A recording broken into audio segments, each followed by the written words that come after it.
Bonjour et bienvenue dans ce très bref tutoriel sur comment mettre des images de référence dans Blender. C'est une demande qui m'a été faite sur une de mes vidéos où on n'arrivait pas à comprendre malgré mes explications, donc ce sera un très court tutoriel. Donc nous avons notre vue de référence de base. Vous savez qu'on peut se placer dans des vues avec les touches 1, 2, 3 et 7. 1, 3, 7, avec le pavé numérique qu'on peut régler. Mais si on appuie sur la touche 5, on passe en vue orthonormée. Donc en réalité, si on met une image de référence, donc en l'occurrence celle-ci que j'ai récupérée d'internet si je ne m'abuse, si on la glisse à l'intérieur, on ne verra rien, malgré le fait qu'elle soit présente dans Blender, donc on fait N pour dérouler le panneau, dans l'image, background image. Donc là je l'ai glissé, on les voit bien, mais on les voit pas. Enfin on voit bien qu'elles sont apparentes sur le panneau, mais on les voit pas dans l'interface. Donc pour pouvoir les observer, il faut appuyer sur 5.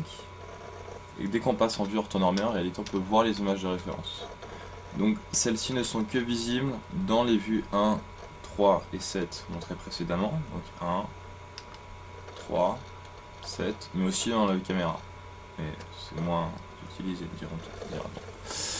Donc vous pouvez décider sur quelle vue on les voit, leur taille déjà, leur position, leur taille.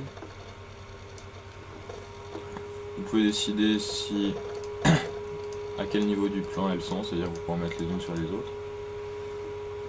Vous pouvez aussi les mettre dans une seule vue, donc dans axe. Donc là par exemple je suis en 7, je suis en 7 maintenant. Si je mets vue top, donc du dessus, et que je vais dans 1 et 3, je la verrai pas, parce que je suis sur d'autres vues. Mais dès que je retourne en 7, elle réapparaît.